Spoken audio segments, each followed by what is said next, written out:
evening, Shalom Divine Television. Shalom divine TV பார்க்கிற அனைவருக்கும் என்னுடைய வணக்கத்தை நான் வாழ்த்துதல்களை தெரிவித்துக் கொள்கிறேன். I bring you greetings in the name of Jesus. இயேசு கிறிஸ்துவின் நாமத்தினாலே வாழ்த்துதல்களை தெரிவிக்கிறேன். The last few weeks we've been having a look at the parables of Jesus and the heavenly meaning behind them. நாம் கடந்த சில நாட்களாக ஓமைகளையும் அதற்கு பின்பதாக இருக்கிற ஆவிக்குரிய அர்த்தங்களையும் நாம் பார்த்து வருகிறோம். As there's quite a few, I thought for the next 2 weeks we would do a recap of some of the main points. இதிலே அநேக ஓமைகளை நான் சொல்லி இருக்கிறேன். ஆனால் வருகிற 2 வாரங்கள் அதிலே சிலவற்றை முக்கியமான காரியங்களை நான் சொல்ல விரும்புகிறேன். We know that a parable is a story with an earthly story with a heavenly meaning.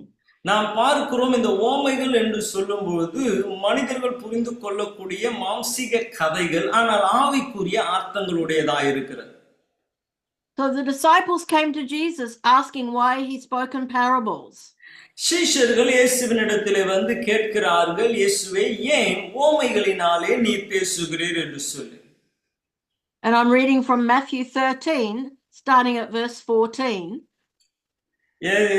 மத்தேயு சுவிசேஷம் 13ஆம் அதிகாரம் 14ஆம் வசனத்திலிருந்து நான் படிக்கிறேன். It says they hear but they don't understand. They see but don't perceive, for their hearts have grown dull. Their ears are hard of hearing, and they've closed their eyes to truth, lest they see with their eyes and hear with their ears and understand with their hearts and turn that I should heal them. அங்கே சொல்லப்படுகிறது, ஏசாயாவின் தீர்க்கதரிசனம் அவர்களிடத்தில் நிறைவேறுகிறது. அதாவது காது கேட்டும் உணராதிருப்பார்கள், கண்கள் காண்டும் அறியாதிருப்பீர்கள். இந்த ஜனங்கள் கண்களினாலே காணாமலும் காதுகளினால் கேளாமலும் இருதயத்தினால் உணர்ந்து மனம் திரும்பாமலும் நான் அவர்களை ஆரோக்கியமாக்காமலும் இருக்கும்படியாக அவர்களுடைய இருதயம் கொழுத்திருக்கிறது, காதாலே மாய்ந்தமாய் கேட்டு தங்கள் கண்களை மூடிக்கொள்கிறார்கள் என்பதே. In the book of Mark it says lest they turn and be forgiven. அங்கே மார்க்கு சுவிசேஷத்தில் இதையே சொல்லும்போது அவர் சொல்லுகிறார், அவர்கள் கேட்டு மன்னிக்கப்படக்கூடாதபடிக்கு என்று நாம் வாசிக்கிறோம். Here we see that they had eyes but they did not discern or they did not perceive. இங்கே சொல்லப்படுகிறது, அவர்களுக்கு கண்கள் இருக்கிறது, ஆனாலும் அவர்கள் உணர்ந்து கொள்ளவில்லை, இந்த சம்பவங்களை அவர்கள் புரிந்து கொள்ளவில்லை. And their hearts were dull. In other words, they could not let transformation come into their life. அவர்கள் இருதயம் கடினமாய் இருக்கிறபடினாலே, கொழுத்திருக்கிறபடினாலே மாற்றங்களை அவர் விரும்புகிறதில்லை. And they had closed their eyes to understanding. அவர்கள் புரிந்து கொள்வதற்கு தங்கள் கண்களை அடைத்து வைத்திருக்கிறார்கள். They had closed their eyes to the truth. அவர்கள் சத்தியத்திற்கு தங்கள் கண்களை அடைத்து வைத்திருக்கிறார்கள். Read in verse 11, it was given to them, that is the disciples, to know them. It was not given to them, the disciples, to know the mysteries of the kingdom of heaven. 11ஆம் வசனம், அவர்களுக்கு அவர் பிரதியுத்தரமாக பரலோக ராஜ்யத்தின் ரகசியங்களை அறியும்படி உங்களுக்கு அருளப்பட்டது, அவர்களுக்கோ அருளப்படவில்லை. Sorry, in other words, it was given to the disciples to understand, but not to the multitudes. இங்கே நாம் பார்க்கிறோம், திரளான ஜனங்களுக்கு அது அருளப்படவில்லை, ஆனால் சீஷர்களுக்கு அது தெளிவாய் தெரிந்து கொள்ள கர்த்தர் உதவி செய்தார். Was like the multitudes had put up a wall that they would understand, but only on a certain level. நாம் பார்க்கிறோம், ஒரு பெரிய மதில் செவுர் அந்த திரளான ஜனங்களுக்கு முன்பதாய் கட்டப்பட்டதை போல அவர்கள் கேட்டாலும் சிலதை தான் அவர்களால் புரிந்து கொள்ள முடியும், நிறைவானதை புரிந்து கொள்ள முடியாது. They didn't have a heart to know the deeper things of God. தேவனுடைய ஆழமான காரியங்களை அறிந்து கொள்ள வேண்டுமே என்று அவர்களுக்கு இருதயம் இல்லாமல் இருந்தது. Jesus taught us in Matthew 7, ask and it will be given to you. Seek and you will find. Knock and the door will be open to you. For everyone who asks receives, and he who seeks finds, and to him who knocks it will be open. Matthew 7:7-8. அங்கே மத்தேயு சுவிசேஷம் 7-8 வசனங்களை நாம் வாசிப்போமே என்றால், கேளுங்கள் அப்பொழுது உங்களுக்கு கொடுக்கப்படும், தேடுங்கள் அப்பொழுது கண்டடைவீர்கள், தட்டுங்கள் அப்பொழுது உங்களுக்கு திறக்கப்படும் என்ற. ஏனென்றால் கேட்கிற எவனும் பெற்றுக்கொள்கிறான், தேடுகிற எவனும் கண்டடைகிறான், தட்டுகிறவனுக்கு திறக்கப்படும். So we need to have a heart that's willing to be teachable, that's willing to learn. நமக்கு தேவன் போதிக்கிறதை ஏற்றுக்கொள்ளக்கூடிய ஒரு இருதயம் இருக்க வேண்டும். And when we ask and when we seek and when we knock, surely we will find. நீங்கள் உண்மையாகவே கேட்பீர்கள் என்றால், தேடுவீர்கள் என்றால், தட்டுவீர்கள் என்றால் நீங்கள் கண்டடைவீர்கள். The first of the parables and the foundational parable is the parable of the soils, and that is found in Matthew 13. நம்ம முதலாவது நாம் பார்த்த ஓமை என்னவென்றால், இதுதான் எல்லா ஓமைக்கும் ஒரு அஸ்திபாரம் என்று சொல்லலாம். என்னவென்றால் நல்ல நிலம். 13ஆம் அதிகாரம் மத்தேயு சுவிசேஷத்திலே நாம் வாசிக்கிறோம். The seed was the word of God, and it always was good. நாம் பார்க்கிறோம், விதையானது கர்த்தருடைய வார்த்தை, அது எப்பொழுதும் நல்லதாய் இருக்கிறது. However, that seed fell on 4 different types of soil, and each time there was a different outcome. நாம் பார்க்கிறோம், ஆனால் இந்த விதை 4 விதமான இடத்தில் விதைக்கப்பட்டது. ஆகவே 4 விதமான பதில்கள் அதிலே இருந்து புறப்பட்டது. And it was only on the good ground that the seed produced, and it produced 30-fold, 60-fold, 100-fold. நாம் பார்க்கிறோம், நல்ல நிலத்திலே விதைக்கப்பட்டது மாத்திரம்தான் கனி கொடுத்தது. அது 30-மாய், 60-மாய், 100-மாய் கனி கொடுத்தது. When Jesus finished this parable, he said, "Let him who has ears to hear, let him hear, let him understand." தேவன் இந்த ஓமையை சொல்லி முடித்த பின்பு அவர் சொல்லுகிறார், காது உள்ளவன் எவனோ அவன் கேட்க கடவன், புரிந்து கொள்ள கடவன் என்று சொன்னார். The first soil fell on the wayside, verse 4, and it was like a hard track the animals had walked over. நாம் பார்க்கிறோம், முதல் விதையானது அது வழியிலே விதைக்கப்பட்டது. அந்த அநேகர் நடந்ததினாலே அது கடினமான இடமாய் இருந்தது. The birds of the air, they came and ate that seed because it didn't penetrate the ground. ஆனால் அந்த விதையானது அதற்குள்ளே போக முடியாததினாலே, மேலேயே இருந்ததினால் பறவைகள் வந்து அதை எடுத்துக்கொண்டு போனது. And in verse 19, Jesus said it's like the devil comes and snatches away the word. 19ஆம் வசனத்திலே நாம் வாசிக்கிறோம், பிசாசானவன் வந்து அந்த விதைகளை எடுத்துக்கொண்டு போகிறான் என்று தேவன் சொல்லுகிறார். So there was no fruit on the hard ground. காரணம் அந்த கடினமான பாதையிலே கனி இல்லாத வாழ்க்கையாயிருந்தது. Secondly, the seed fell onto the stony ground where there was not much earth. இரண்டாவது நாம் பார்க்கிறோம், இரண்டாவது விதை கற்கள் நிறைந்த இடத்திலே விதைக்கப்பட்டது. அங்கே அது வளரக்கூடிய மண்கள் அதற்கு இல்லாமல் இருந்தது. It sprang up quickly, but it soon withered in the hot sun. அது நல்ல நிலம் இல்லாமல் இருந்ததினாலே சீக்கிரம் வளர்ந்தது, ஆனால் உஷ்ணம் தாங்காமல் அது மரித்து போனது. And that was because there was no depth of earth. காரணம் அதற்குள்ளே ஆழம் இல்லை, அதற்குள்ளே நல்ல மணல்கள் இல்லை. Jesus said this is like the man who receives the word with joy and quickly receives it and quickly grows, but he has no root in himself, no depths of the word to sustain difficulties. இங்கே ஆண்டவராகிய இயேசு கிறிஸ்து சொல்லுகிறார், கற்பாறையான இடங்களில் விதைக்கப்பட்டவன் வசனத்தை கேட்ட உடனே சந்தோஷத்துடனே ஏற்றுக்கொள்ளுகிறான். ஆனால் அது வளர்வதற்கான இடம் இல்லாததினாலே சீக்கிரம் ஆண்டு போகிறான் என்று பார்க்கிறோம். He had no inner strength to fight when things got difficult. அந்த பிரச்சனைகள் வரும்பொழுது அவனுக்குள்ளாய் இந்த பிரச்சனைகளை போராடக்கூடிய பலன் இல்லாமல் போயிற்று. We see many people like that. They receive the word with joy, but they cannot sustain it. நம்ம அநேகரை விதமாய் பார்க்க முடியும், சந்தோஷத்தோடு வார்த்தையை ஏற்றுக்கொள்வாங்க, ஆனால் அந்த வார்த்தையிலே நிலைத்திருக்க முடியாது. So again they produce no fruit. அது நிமித்தமாய் மறுபடியும் அந்த கூட்டத்தினர் கனி கொடுக்காமல் போனார். The third time the seed fell among the thistles, and it grew up and choked the word. நாம் பார்க்கிறோம் மூன்றாவதாக விதைக்கப்பட்ட விதையானது அது முள்செடிகள் மத்தியிலே விதைக்கப்பட்டு குத்தப்பட்டதாய் காணப்பட்டது. The thistles represent the cares of this life and the deceitfulness of riches. நாம் பார்க்கிறோம் இந்த முள்செடிகள் மத்தியிலே விதைக்கப்பட்டது என்னவென்றால் அது உலக ஐஸ்வர்யமும் மாயையுமான காரியங்கள் நாம் அதை நெருக்குகிறதாய் நாம் பார்க்கிறோம்.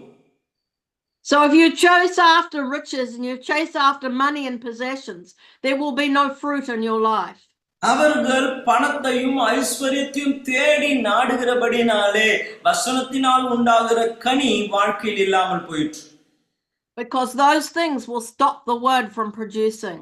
காரணம் அந்த காரியங்கள் தேவ வார்த்தை உங்களில் கனி கொடுக்க தடையாயிருக்கிறது.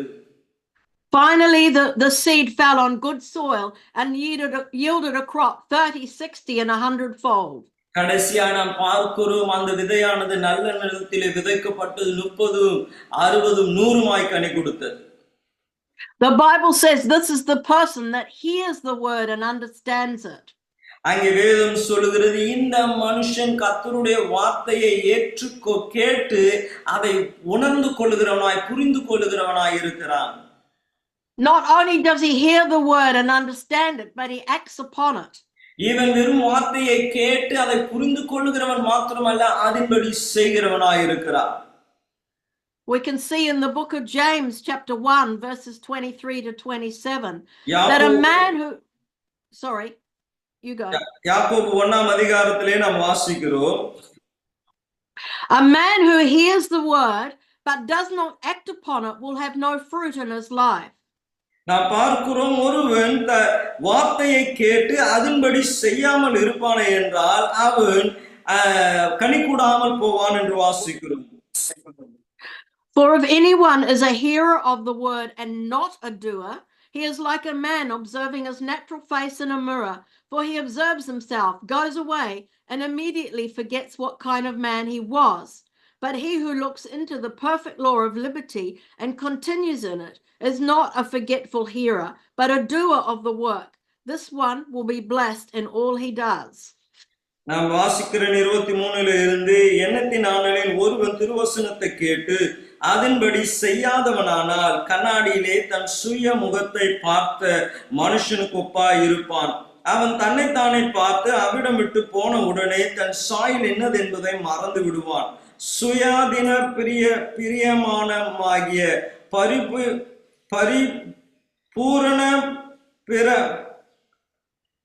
பூரண பிரமாணத்தை உற்று பார்த்து அதிலே நிலைத்திருக்கிறவன் கேட்கிறதை மறக்கிறவனாயிராமல் அதற்கேற்ற கிரியைகளை செய்கிறவனாயிருந்து தன் செய்கையினால் பாக்கியவானாயிருப்பான். ஆமென். It says in the Bible, when people see your good works, they will glorify God. வேதம் சொல்லுகிறது உங்கள் நற்கிரியைகளை பார்த்து ஜனங்கள் தேவனை மகிமைப்படுத்துவார்கள். In Luke chapter 6 verses 42 to 45, it says a good tree does not bear bad fruit. லூக்கா சுவிசேஷம் 6ஆம் அதிகாரம் 44 இருந்து நாம் வாசிப்போமே என்றால் கெட்ட மரம் அது நல்ல கனியை கூடாது என்று வாசிக்கிறோம். A tree is known by its fruit. You cannot get figs from thorns or grapes from brambles. அங்கே தொடர்ந்து சொல்லப்படுகிறது அத்தி மரம் அதன் தன் கனியினாலே அறியப்படும். அந்தந்த மரம் அதன் கனியினால் அறியப்படும். முட்செடி அத்திப்பழத்தை பறிக்கிறதும் இல்லை, நெற்செடியில் திராட்சை பழத்தை பறிக்கிறதும் இல்லை. A good man brings forth treasure out of his heart, but an evil man brings forth evil. நல்ல மனுஷன் தன் இருதயமாகிய நல்ல பொக்கிஷத்தில் இருந்து நல்லதை எடுத்து காட்டுகிறான். பொல்லாத மனுஷன் தன் இருதயத்தின் பொல்லாத பொக்கிஷத்தில் இருந்து பொல்லாததை எடுத்து காட்டுகிறான். For out of the heart the mouth speaks, either blessing or cursing. இருதயத்தின் நிறைவினால் அவன் வாய் பேசும், நல்லதோ ஆசீர்வதிக்கப்பட்டதோ தீமையானதையோ. We either speak good words or we speak bad words. நம்ம நல்ல வார்த்தைகளை பேசுகிறோமா இல்லை கெட்ட வார்த்தைகளை பேசுகிறோமா? The thing that we allow into our mind is what is going to come out of our heart. நம்மளுடைய சிந்தனையிலே என்ன வருகிறதோ அது நம்மளுடைய இருதயத்தை நிரப்பிவிடக் கூடாது. So it's very important what we meditate on, what we allow into our heart. ஆகவே நாம் எதை தியானிக்கிறோம், எது நம்முடைய இருதயத்தில் வருகிறது என்பதை குறித்ததான ஜாக்கிரதை நமக்கு இருக்க வேண்டும். In Philippians 4 verses 8 to 9, பிலிப்பியர் 4ஆம் அதிகாரம் 8ல இருந்து நாம் வாசிப்போம் என்றால், it tells us what to meditate on. It நாம் says, எதை குறித்து சிந்திக்க வேண்டும் என்று அங்கு சொல்லப்படுகிறது. Finally, brethren, whatever things are true, whatever things are noble, whatever things are just, whatever things are pure, whatever things are lovely, whatever things are of good report, if there is any virtue, and if there's anything praiseworthy, meditate on these things. 8ஆம் வசனம் கடைசியாக, சகோதரரே, உண்மை உள்ளவைகள் எவைகளோ, ஒழுக்கம் உள்ளவைகள் எவைகளோ, நீதி உள்ளவைகள் எவைகளோ, கற்புள்ளவைகள் எவைகளோ, அன்புள்ளவைகள் எவைகளோ, நற்கீர்த்தி உள்ளவைகள் எவைகளோ, புண்ணியம் எதுவோ, புகழ் எதுவோ, அவைகளையே சிந்தித்துக் கொண்டிருங்கள். So when you meditate on things that are true, the true things will come out of your heart. நீங்கள் உண்மை உள்ளதை யோசிப்பீர்களே என்றால் உண்மை உங்கள் வாயிலே புறப்படும். When you think about things that are pure, pure things will come out of your heart. நீங்கள் ஒழுக்கம் உள்ளதை சிந்திப்பீர்கள் என்றால் ஒழுக்கமானது உங்கள் வாழ்விலே அல்லது உங்கள் வாழ்க்கையிலே கடந்து வரும். When you think about things that are praiseworthy, those things will come out. நீங்கள் புகழ்ச்சியானவைகளை சிந்திப்பீர்கள் என்றால் புகழ்ச்சிக்கு ஏதுவானது உங்கள் வாயிலிருந்து புறப்படும். The opposite is also true. If you think about impure things will come out. இதற்கு எதிர்மறையும் உண்மையானதாய் இருக்கிறது. நீங்கள் அசுத்தத்தை சிந்திப்பீர்கள் என்றால் அசுத்தமானவைகள் உங்கள் வாழ்க்கையிலே கடந்து வரும். So we need to guard our hearts to be careful what we let in. ஆகவே உங்கள் இருதயத்தை ஜாக்கிரதையோடு நீங்கள் பாதுகாக்க வேண்டும், எவைகள் உங்கள் இருதயத்திலிருந்து புறப்படுகிறது என்று சொல்லி. The second parable, starting in Matthew 13 at verse 24, is the parable of the wheat and the tares. நாம் பார்க்கிறோம் மத்தேயு சுவிசேஷம் 13ஆம் அதிகாரத்திலே நாம் வாசிக்கும் பொழுது அங்கே களைகளை குறித்தும் தானியத்தை குறித்தும் நம்ம வாசிக்கிறோம். This carries on from the parable of the four soils. அங்கே 4 விதமான விதைகள் அல்லது 4 விதமான நிலங்களை குறித்து நாம பார்த்த உடனே சொல்லப்படுகிற வேறே ஒரு உவமை. It's a parable about the kingdom of heaven, and it says the kingdom of heaven is like a field where a man sowed good seed, but while he slept, an enemy came and sowed tares or weeds. நாம் பார்க்கிறோம் பரலோக ராஜ்யம் தன் நிலத்திலே நல்ல விதையை விதைத்த மனுஷனுக்கு ஒப்பாய் இருக்கிறது. மனுஷன் நித்திரை பண்ணுகையில் அவனுடைய சத்துரு வந்து கோதுமைக்குள் களைகளை விதைத்து விட்டு போனான். So the grain sprouted and grew and produced a crop, but you could also see the weeds. பயிரானது வளர்ந்து கதிர்விட்டது போது களைகளும் காணப்பட்டது. The servants came and asked us if they should pull the weeds out, but the master said no, otherwise they would also uproot the good plants. 27 வீட்டு எஜமானுடைய வேலைக்காரர் அவனிடத்தில் வந்து, ஆண்டவனே, நீர் உமது நிலத்தின் நல்ல விதையை விதைத்தீர் அல்லவா, பின் அதில் களைகள் எப்படி உண்டானது என்றார்கள். He said, wait until harvest, then gather the tares first into a bundle to be burnt and put the wheat into the barn. 29ஆம் வசனம், வேண்டாம், களைகளை பிடுங்கும் பொழுது நீங்கள் கோதுமைகளையும் பிடுங்கி விடுவீர்கள். அற்பு காலத்திலே நான் அறுக்கிறவைகளை நோக்கி முதலாவது களைகளை பிடுங்கி அவைகளை சுட்டெரிக்கிறதற்கு கட்டுகளாய் கட்டுங்கள் என்பேன். Just notice that the first thing they do is gather the tares, the wheat, the tares that are no good to be burnt. இங்கே சொல்லப்படுகிறது முதலாவது காரியம் அவன் செய்கிற காரியம் களைகளை பிடுங்கி அவன் சுட்டெரிக்கிறான். When the disciples came asking for the interpretation of this parable, that Jesus replied, the Son of Man, that's Jesus, sows the good seed, which is wheat. நாம் பார்க்கிறோம் இந்த சீஷர்கள் இயேசுவின் இடத்துல வந்து இந்த ஓமைக்கான காரியங்களை கேட்கும்போது இயேசு சொல்லுகிறார், நல்ல விதையை விதைக்கிறவர் மனுஷகுமாரன் என்று சொல்லுகிறார். And wheat represents the sons of the kingdom. அங்கே சொல்லப்படுகிறது விதைகள் அவர்கள் தேவ ராஜ்யத்தின் புத்திரர்கள் என்று நாம் பார்க்கிறோம். It's sown into the world, into a field which represents the world. அது விதைக்கப்பட்ட நிலமானது அது பூமியை உலகத்தை குறிக்கிறதா இருக்கிறது. And then the devil comes and sows the tares, which are the sons of the wicked one. அங்கே பிசாசானவன் கடந்து வந்து களைகளை விதைக்கிறான். அந்த களைகள் பொல்லாங்கனுடைய புத்திரர் என்று வாசிக்கிறோம். And the harvest is the end of the age, and the reapers are the angels. அறுப்பு உலகத்தின் முடிவு. அறுக்கிறவர்கள் தேவதூதர்கள்.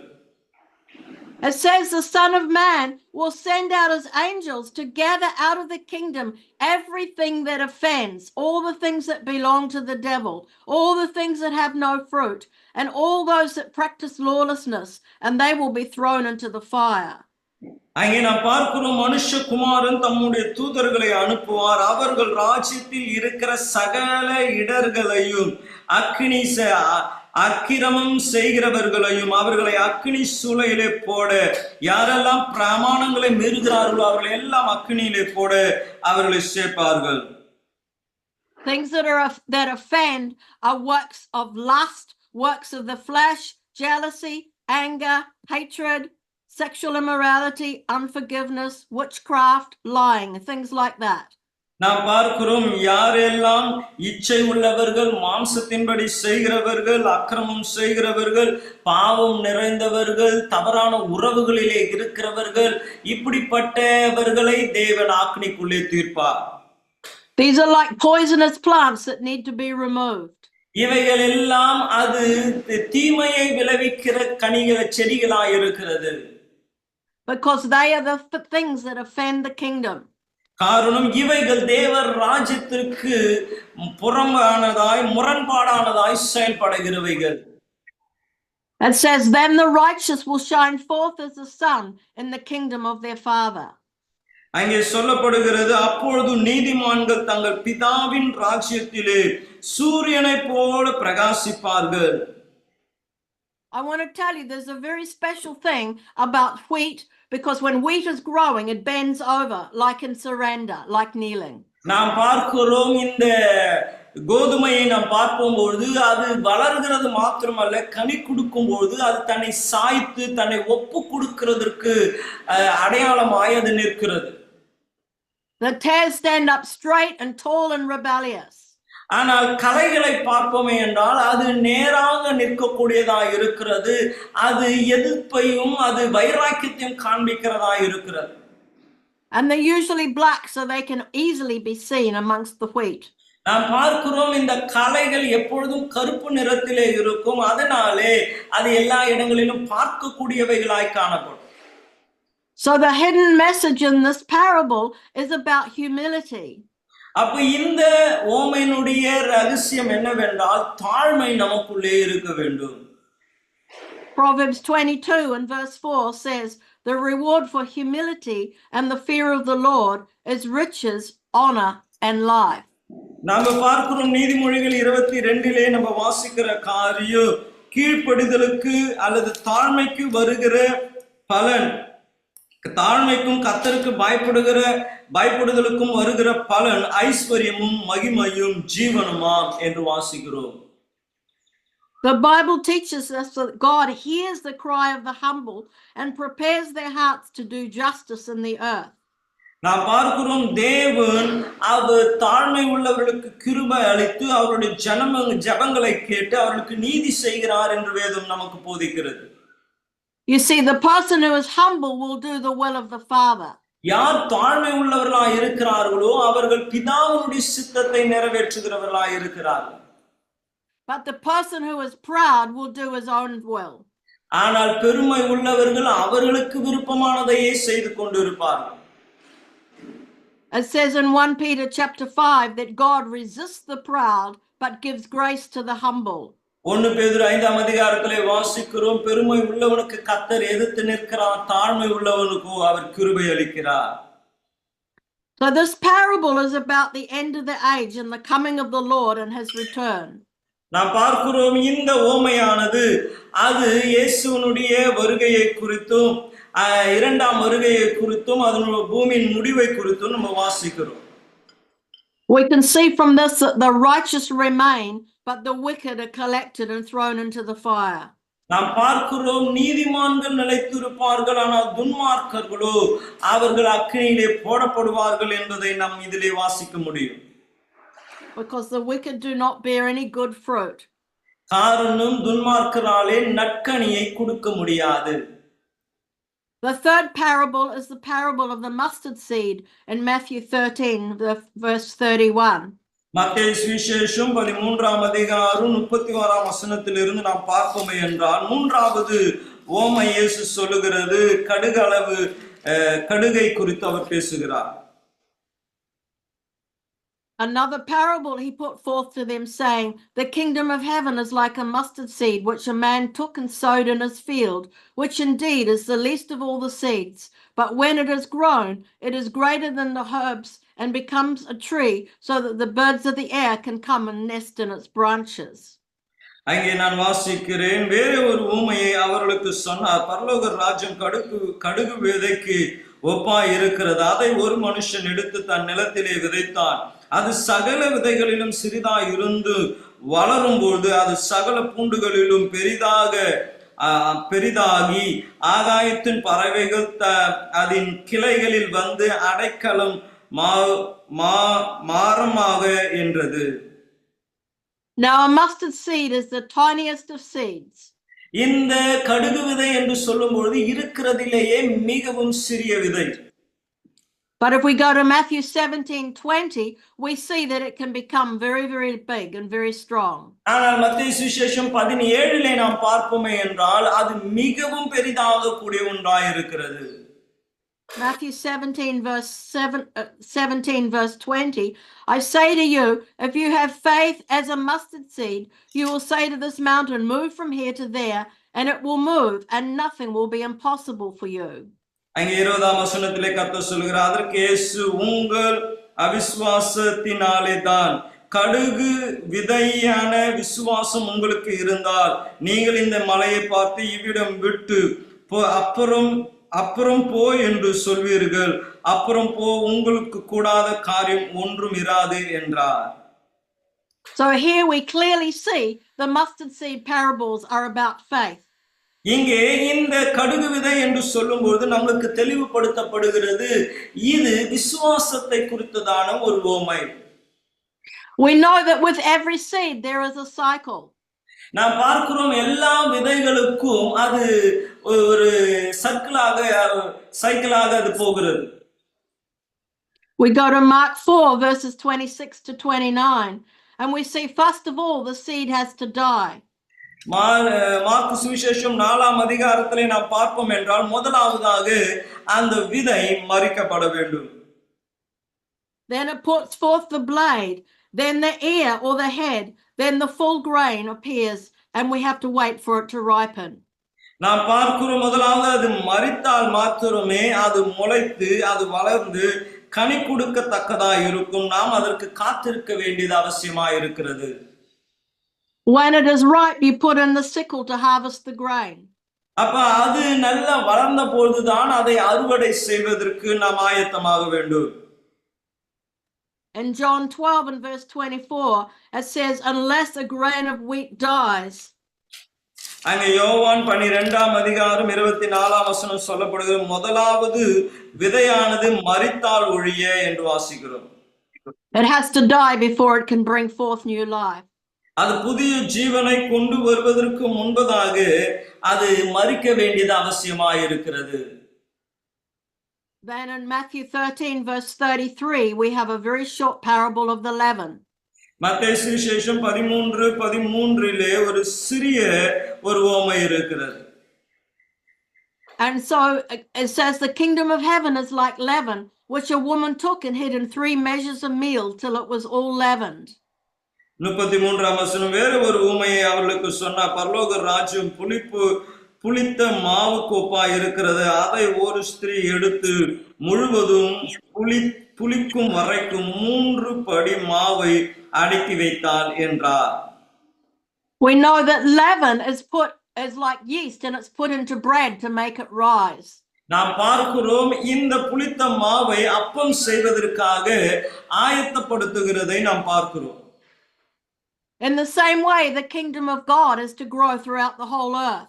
அதே வண்ணமாக தேவனுடைய ராஜ்யமானது உலகம் எங்கும் அது பிரசித்திப்பட வேண்டும். Jesus told us to go into all the world and preach the gospel to every creature. இயேசு நமக்கு சொல்லி இருக்கிறார், உலகமெங்கும் கடந்து சென்று சகல ஜாதிகளுக்கும் சுவிசேஷத்தை அறிவியுங்கள். And he told us in Matthew 6 and verse 10, let your kingdom come, let your will be done on earth as it is in heaven.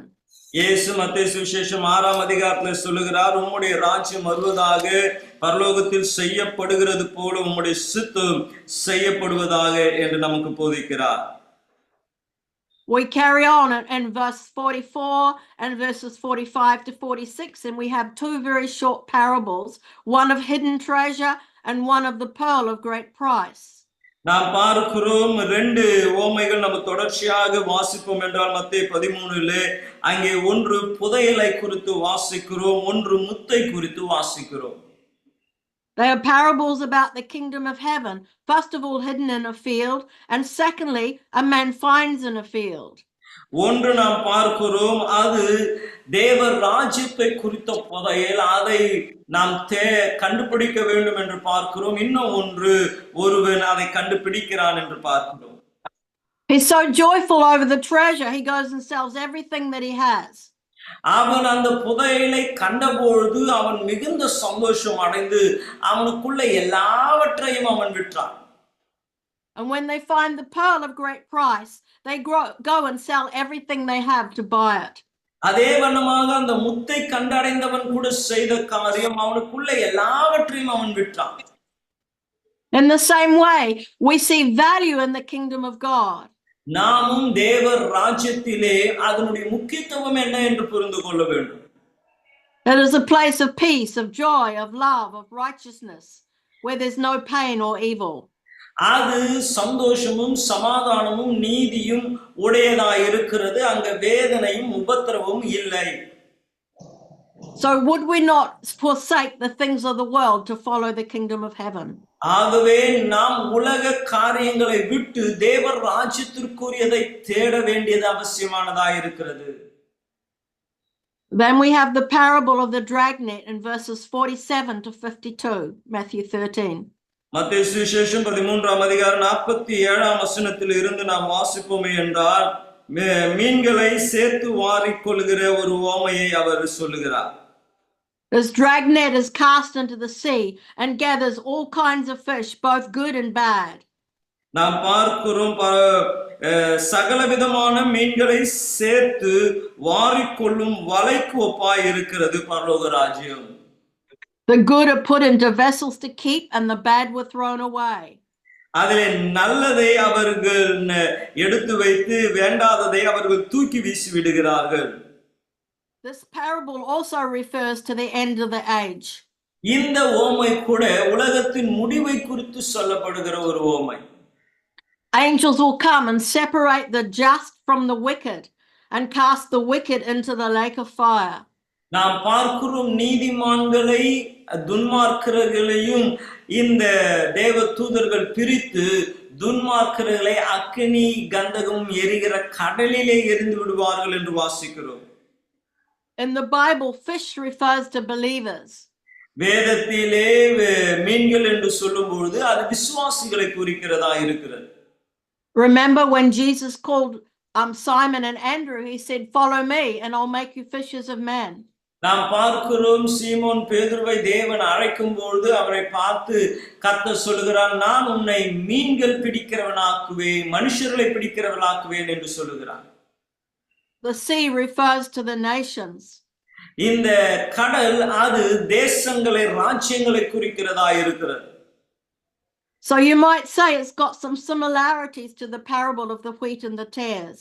நீங்கள் ஒருவேளை அந்த கோதுமைக்கும் கலைக்கும் சொல்லப்பட்ட ஓமைக்கு ஒப்பாய் இது இருக்கிறதே என்று யோசிக்கலாம். The angels come and separate the righteous from the unrighteous. பாருங்க, இரண்டு இடத்திலும் தேவதூதர்கள் வந்து நீதிமான்களையும் துன்மார்க்கர்களையும் அவர்கள் பிரிக்கிறார்கள்.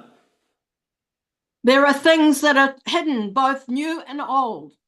நாம் பார்க்கிறோம், புதியவைகளிலும் பழையவைகளிலும் சில காரியங்கள் ஒளிக்கப்பட்டு வைக்கிறது. The Bible says we have treasure within us.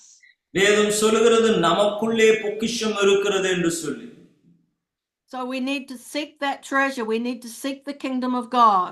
ஆகவே அந்த புதையலை, தேவ ராஜ்யத்தை நாம் தேடி எடுக்க வேண்டும். In Matthew chapter 6, when they were seeking many things, மத்தேயு சுவிசேஷம் 6ஆம் அதிகாரத்திலே अनेक காரியங்களை அவர்கள் தேடிக்கொண்டிருந்தாலும், what they're going to eat, what they're going to drink, what they're going to wear, எண்ணத்தை குடிப்போம், எண்ணத்தை புசிப்போம், எண்ணத்தை உடுத்துவோம் என்ற கவலை நிறைந்தவர்களாய் இருந்தாலும், Jesus said your heavenly Father knows you need all these things. இயேசு சொல்லுகிறார், உங்கள் பரம பிதாவுக்கு இவைகள் எல்லாம் உங்களுக்கு வேண்டும் என்று அவர் அறிந்திருக்கிறார். In Matthew 6:33, he says, but seek first the kingdom of God and his righteousness, and all these things shall be added unto you. 6ஆம் அதிகாரம் 33ஆம் வசனம் மத்தேயுவிலே நாம் வாசிக்கிறோம், முதலாவது தேவனுடைய ராஜ்யத்தையும் அவருடைய நீதியும் தேடுங்கள், அப்பொழுது இவைகள் எல்லாம் உங்களுக்கு கூட கொடுக்கப்படும். I want to go to John chapter 15. யோவான் சுவிசேஷம் 15ஆம் அதிகாரம். Because you'll see in many of these parables it talks about having fruit, bearing fruit. அநேக ஓமைகளிலே கனி கொடுக்கிறதை குறித்து தான் பேசப்படுகிறது. John 15 verse 4, Jesus said, abide in me and I in you, as the branch cannot bear fruit of itself unless it abides in the vine, neither can you unless you abide in me.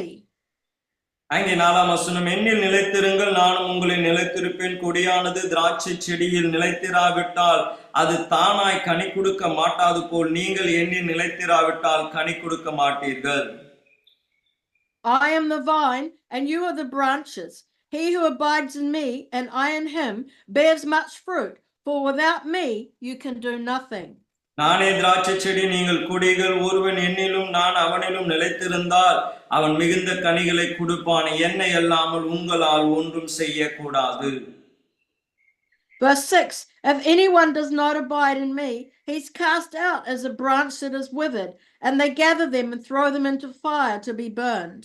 ஒருவன் என்னில் நிலைத்திராவிட்டால் வெளியே எரியுண்ட கொடியைப் போல அவன் எரியுண்டு உலர்ந்து போவான். அப்படிப்பட்டவைகளை சேர்த்து அக்னியிலே போடுவார்கள், அவைகள் எரிந்து போகும். Verse 7, if you abide in me and my words abide in you, you will ask what you desire and it shall be done for you. 7ஆம் வசனம், நீங்கள் என்னிலும் என் வார்த்தை உங்களிலும் நிலைத்திருந்தால் நீங்கள் கேட்டுக்கொள்கிறது எதுவோ அது உங்களுக்கு செய்யப்படும். By this my Father is glorified, that you bear much fruit, so you will be my disciples. நீங்கள் மிகுந்த கனிகளை கொடுப்பதினால் என் பிதா மகிமைப்படுவார், எனக்கு சிஷ்யராயிருப்பீர்கள். We know that every branch is attached to the tree. எல்லா கிளைகளும் அது மரத்தோடு இணைக்கப்பட்டிருக்கும். And that tree draws its sap or its life source from the roots. அவைகளுடைய ஜீவனானது அதனுடைய வேரிலே இருந்து புறப்பட்டு வரும். And while the sap is flowing through, while it's green, it can produce fruit. அப்ப அது வளரும் பொழுது இதன் நிமித்தமாய் அது கனி கொடுக்க ஆரம்பிக்கிறது. So what we're saying is that if you have a branch that's attached to the tree and the life flowing through it, it will be healthy and it will be fruitful. அப்ப சொல்ல விரும்புகிற காரியம், நீங்கள் மரத்தோடு இணைந்திருந்தால் தான் நீங்கள் கனி கொடுக்க முடியும் என்பது. If there's no life flowing through the tree, it will grow, it will die and just shrivel up. அப்ப அதற்குள்ளே இருந்த ஜீவன் உங்களுக்குள்ளே வரவில்லை என்றால் நீங்கள் உலர்ந்து போய் அந்த கிளை மரித்து போய்விடும். It will have no fruit, so you might as well throw it into the fire. அது கனி கொடுக்க முடியாததினாலே அது அக்கினிக்கு பயன்படுத்தப்படும். It is the same for us as we have God's life flowing through us. இதேதான் நமக்குரியதுமாய் இருக்கிறது. தேவனுடைய ஜீவன் நமக்குள்ளே அது பாய வேண்டும். Then we can bear good fruit. அப்பொழுது நாம் கனி கொடுக்கிறவர்களாய் இருப்போம். And remember, it's the fruit of the seed that falls on good ground that bears fruit. நாம் பார்க்கிறோம், எந்த நல்ல நிலத்தில் விதைக்கப்படுகிறது தான் கனி கொடுக்கும். And that is those that see and hear and understand. அவர்கள்தான் பார்க்கிறவர்கள், கேட்கிறவர்கள், புரிந்து கொள்கிறவர்களாய் இருக்கிறார்கள். And they obey the word. அவர்கள் கர்த்தருடைய வார்த்தைக்கு கீழ்ப்படிகிறவர்களாய் இருக்கிறார்கள். Let us pray. ஜெபிப்போமே. Lord, we thank you for your word today. ஆண்டவரே, இந்த நாள் உம்முடைய வார்த்தைக்காய் நாங்கள் நன்றி செலுத்துகிறோம். Thank you, Lord, that you want us to be fruitful in our lives. எங்களுடைய வாழ்க்கையிலே நாங்கள் கனி கொடுக்கிறவர்களாய் இருக்க நீர் விரும்புவதற்காய் நன்றி செலுத்துகிறோம். I pray that you give us eyes to see and ears to hear and hearts to understand. ஆண்டவரே, பார்க்கக்கூடிய கண்களும் கேட்கக்கூடிய செவிகளும் புரிந்து கொள்ளக்கூடிய இருதயத்தையும் நீ தருவீராக. And Lord, you guard our hearts from the evil things so that we can produce good fruit. ஆண்டவரே, எங்களுடைய இருதயத்தை தீமையிலே இருந்து விலக்கி பாதுகாத்துக் கொள்ளும். அப்பொழுது நாங்கள் நல்ல கனிகளை கொடுப்போமே. Help us to root out things that offend us and help us to root out things that are unprofitable. ஆண்டவரே, எவைகள் எல்லாம் அவசியமற்றதோ, எவைகள் எல்லாம் கனி கொடுக்கிறதற்கு தடையா இருக்கிறதோ அதை வேரோடு பிடுங்கி எரிய எங்களுக்கு நீர் உதவி செய்யும். And Lord, as we are fruitful in our life, let us understand your ways. ஆண்டவரே, நாங்கள் எங்கள் வாழ்க்கையிலே கனி கொடுக்கிற வேளையிலே உம்முடைய சித்தங்களை அறிந்து கொள்ள உதவி செய்யும். I pray this for every person listening. இந்த வார்த்தை கேட்கிற ஒவ்வொருவருக்காக நான் ஜெபிக்கிறேன். That they might have fruit in their life to glorify you. உம்மை மகிமைப்படுத்தக்கூடிய கனிகள் அவர்களுடைய வாழ்க்கையிலே இருக்கட்டும் என்று நான் ஜெபிக்கிறேன். In Jesus Christ's mighty name. இயேசுவின் வல்லமையுள்ள நாமத்தில் ஜெபிக்கிறேன் நல்ல பிதாவே. ஆமென். Amen.